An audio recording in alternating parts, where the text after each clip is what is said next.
televizní diváci. Mé jméno je Tomáš Pfeiffer a vítám vás na půdě Duchovní univerzity bytí.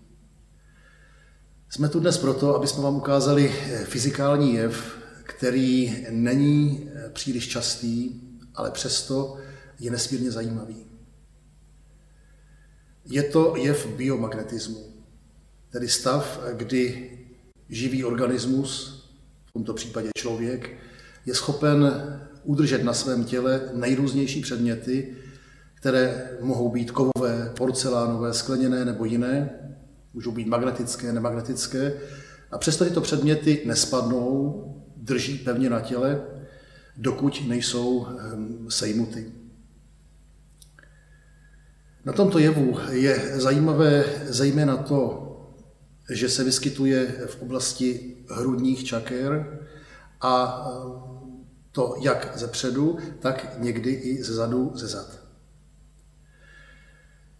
Tento jev nebyl doposud uspokojivě vysvětlen, přestože někteří skeptici se pokoušejí tento jev poměrně lacině smést ze stolu tvrzením, že se ten příslušný experimentátor potí nějakým zvláštním druhem potu nebo jinými způsoby, ale tyto vysvětlení samozřejmě nejsou průkazná a neodpovídají hlavně pravdě. Protože, jak za chvíli sami uvidíte, tato věc je dokazatelná, je opakovatelná a rozhodně se nejedná o podvod nebo o nějakou šalbu, kterou bychom na vás chtěli provést, ale je to naprosto reálný fyzikální nebo biofyzikální jev. Já při této příležitosti bych si dovolil vám představit ženu, která je hlavním důvodem toho dnešního natáčení, a je to zde přítomná paní Ilona, kterou jsem poznal jako svoji pacientku a která tuto schopnost má. Ona vlastně mi tuto věc sdělila náhodou. Vlastně se s tím ani nechlubila, ale paní Ilono, můžete nám říct, jak jste u sebe tuhle schopnost vlastně objevila? Vždyť to není běžné. Spíš náhodou. Spadly mě nůžky a zůstaly mě tady sedět, no ale spadly. No. Aha, takže vy vyšíváte? Vyšívám, no. Aha. A když potom jste to začala využívat později, tak oni tam pořád drželi? No. Čili máte takový jahelníček přímo sebou pořád? Těle, no. Aha. Funguje to i s jehlami? No to jsem neskoušela. No já bych to taky neskoušel. Ale ty nůžky drží spolehlivě. Rád bych jistě řekl, že tady ta vlastnost nebo schopnost je vlastně způsobena tím, že daný jedinec má svůj vitální nebo biologický silový systém jakoby přikloněn k hmotné oblasti a potom dochází spontánně k těmto jevům, které právě v tom případě, je-li ten tělesný silový systém hodně naplněn, se můžou projevit silněji. A tyto schopnosti byly prokazovány v různých státech, na různých místech. Byla to třeba velmi slavná Nina Kulagina v Rusku, která levitovala předměty, posouvala předměty na dálku. Byly to případy například z Rosenheimu v Německu, kde se posouvaly několik set kilogramů těžké trezory, vytáčelo se číslo na přesný čas a dávaly se do pohybu světla. A bylo tam celá řada dalších mimořádných úkazů, které později tamnější vědci zkoumali pomocí dosažitelné techniky a výsledek byl takový, že proto není vysvětlení. Koneckonců i u nás podobný případ, jako je váš, byl zkoumán, a to v Ostravě, kde byl vlastně příslušný jaksi senzibil nebo citlivec podroben různým jaksi testům a výsledek byl opět nulový, není známo, čím to je, jev prostě existuje a nic dalšího o tom nelze říct. Rád bych ale přesto upozornil, že takovýto jev vlastně posouvá náš názor na fyziku a to je velmi důležité. Doposud jsme se zabývali silami anorganickými, tedy silami, které souvisí s neživou hmotou, tedy magnetismus, elektřina, teplo, radiace a tento druh sil, gravitace také. Jenomže zde působí vlastně dvě síly. Je zde síla gravitační, tedy ta, která předmět stahuje směrem k Zemi a kterou důvěrně známe, i když nevíme, co to je. A je tu síla, která tuto gravitaci překonává, to znamená, že na velmi nakloněné rovině udrží předmět, který by za normálních okolností, jak sami během našeho natáčení uvidíte, spadne. No a tak jsem sám zvědav, jak se nám bude dařit. Poprosím vás, abyste se připravila na ten výkon a budeme se pokoušet. Připravili jsme si pro paní Ilonu celou řadu předmětů, které jsou z nejrůznějších látek. Je tam papír, magnetický plech, nemagnetický plech, příbor, je tam sklo, porcelán, dřevo, guma, křišťál a plasty. V sále je 21 stupňů Celsia, máme tady 45% vlhkosti a paní Marie se v žádném případě nepotí. Přesto ji poprosím, aby před zahájením našeho pokusu si důkladně otřela hruď, aby i případný jakýkoliv pot byl odstraněn. Děkuji. No a čím začneme? Tak si vybereme třeba papír. Tady je papírová krabice od léku, která je prázdná. Já ji teď takto zavřu. Ještě ji zvážím. Ta krabice váží 16 gramů. Takže poprosím, aby jsme zkusili tento předmět podržet na těle. Tak, drží krásně, poprosím svoji asistentku, aby ten předmět sundala. Co cítíte při tom odpojení od těla? Zvláštní ladění, když se dotýkám. Zkuste to ještě jednou. Tak. A odtáhněte tu krabičku. Jako magnetická síla, víte, jako by tam držela. Děkuji pěkně, poprosím o ten předmět. Tak to byl karton, byl to papír. Teď tu máme připraveno několik předmětů z plastu. Například tento hřeben, já ho opět zvážím. Váží 180 gramů. Poprosím, abyste vyzkoušeli tento předmět. Krásně drží. Můžete zkusit i jiné místo než toto? Ano, úžasné. Děkuji. Dále tady máme tento krásný fix, já ho opět zvážím. Má 20 gramů. A poprosím, abyste ho opět umístili na hruď. Tak. No, málem, ale drží. Děkuji. No a teď se dostáváme k materiálům magnetickým, ke kovům, a tady bych si třeba vybral tento nůž. Já vám ukážu, že se jedná skutečně o magnetický materiál. Podívejte, magnet drží a tento nůž váží 42 gramů. Poprosím zase, abyste ho umístili. Tak. Mohli byste zkusit ještě jinou polohu toho nože, třeba směrem ke krku. Tak, ano. Tady to zvláštní, že ten nůž vlastně visí, ano, tak. Visí prakticky ve svislé poloze. Je sice trochu opřen o tu látku, mohli byste tu látku nechat o 5 mm dát níž. Tak, to je ono. Děkuji. Tady vidíte, že ten nůž skutečně drží a to ve velmi svislé poloze. Děkuji. Z těch magnetických materiálů bych ještě vyzkoušel třeba kousek plechu. Ten má 52 gramů. Prosím. Zase k tomu krku. Tak. Těžký, ano, ale udrží. Dobře, děkuju. Tak. To byly materiály magnetické. A teď bych vyzkoušel nemagnetický kov. Tady je vzorek hliníkového plechu, který není magnetický, a uvidíme, jestli i on po zvážení bude držet na těle. Má 10 gramů tento vzorek. Prosím. Tak. Ještě jednou zkusit. Ne. Níž kousek tam. Ano. Čili úžasné. Děkuji. A teď jsme tu měli vzorek porcelánu. Porcelánového hrnečku rozbitého.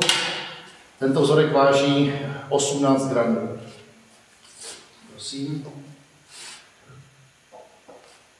Úžasné. Mohla byste zkusit i na druhé straně? Prosím vás. Ano, úžasné. Mohla byste zkusit i níž? Tak, ještě níž? No, už ne? Tady, ano. Děkuji. Potom je to předmět ze dřeva, je to tužka, tedy zvážíme i ji. Má opět 10 gramů, takže poprosíme. Úžasné. Mohla byste zkusit ještě na jiných místech? Už ne? Budeme ji muset ořezat. No. Ale i tady. Dobře, děkuji. No a zbývají nám ještě poslední předměty, a to je guma, gumový kroužek, který váží 4 gramy. Ano, drží krásně. A na závěr potom bych si dovolil vyzkoušet krystal křišťálu a ten váží 26 gramů. Zase směrem ke krku. Tak, krásně držím. Můžeme zkusit ještě trošku jiné pozici, trošku níž nebo na střed. Tak, úžasné. Děkuji moc. Je to vlastně křemík, čili je to vlastně sklo. Zkusíme ještě obzvlášť velký předmět skleněný a těžký. To bude velký úkol. A ten má 160 gramů. A sám jsem zvědav, jak to dopadne. Pozor! Ano. Tady velmi opatrně. Je to na hranici možností. Či tato váha už pro vás je asi příliš veliká.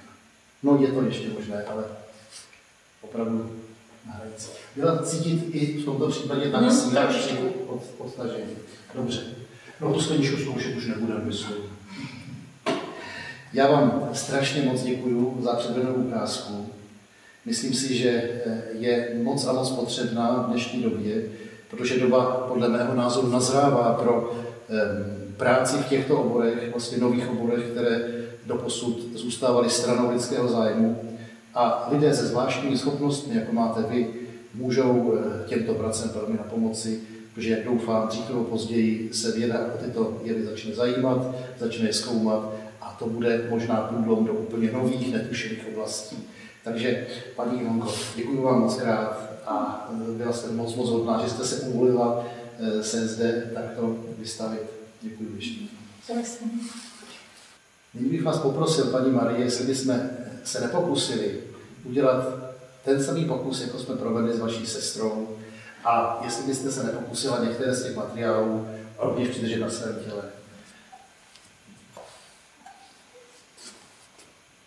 Úžasné, úžasné. Děkuju. Tady plastový hřeben.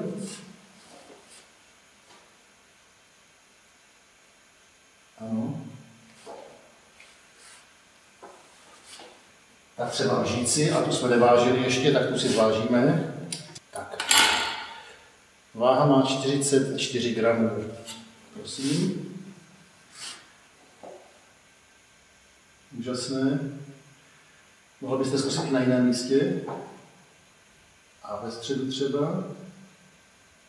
Tak, dobře, děkuji. Myslím si, že byste mohli zkusit ještě nějaké jiné železo. Co byste řekla takovéhle krásné podložce? Ta má 86 gramů, považte. Takže tady je.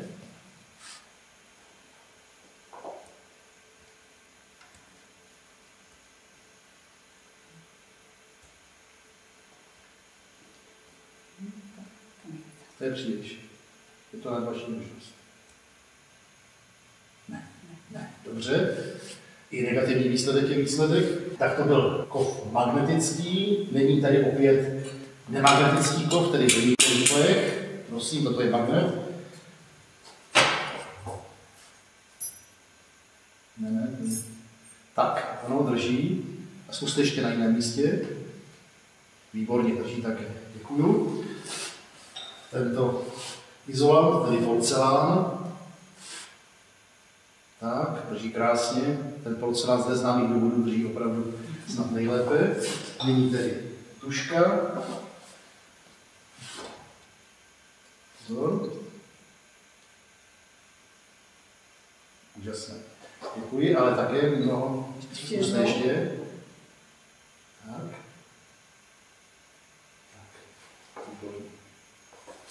Tady je guma. Skvělé. A na závěr křišťál.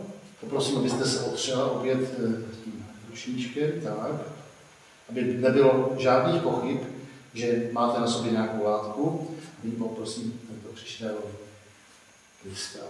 Úžasné. To nevadí, zkuste ještě jednou. Ano, drží. Drží. No, já vám na paní Marii musím něco prozradit. Paní Marie do předvčerejška nevěděla, že takovou schopnost má. Ona to vlastně její sestra jí nikdy neřekla. Dozvěděla se to až tady, že tuto schopnost má a tak to zkusila také. A bylo to docela žertovné, protože já jsem říkal dobře, tak paní Marie, pojďte mi to ukázat, abych zjistil, že to na jiných nedrží. Pojďte mi ukázat, jak to nefunguje. No a paní Marie na sebe dala příbor a on tam držel. A já jsem začal mít komplexy méněcennosti, protože na ně příbory nedrží.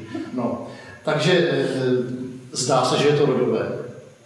Kdo ví. Ale obě dvě tuto schopnost máte. A já bych možná na závěr poprosil svoji asistentku, slečnu Miriam, aby nám předvedla, jak je to, když to nedrží.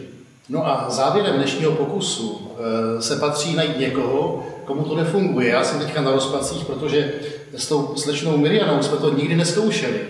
A jestli jí budou držet na prsou ty příbory, tak už to bude hrůza. Tak pojďme na to, zkusíme to. Napřed tedy začneme naší známou krabičkou léku. Nedrží. Dobře, tak. Teď byste mohli zkoušet třeba to plastový hřeben.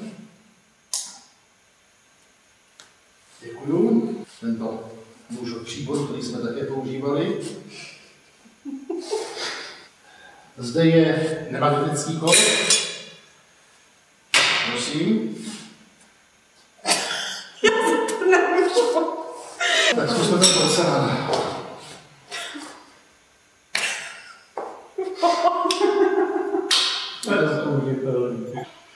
Takže, vážení televizní diváci, jsem zničen, že jsem nenašel nikoho, komu by na hrudi nedrželi tyto předměty. A to je opravdu veliké fiasko.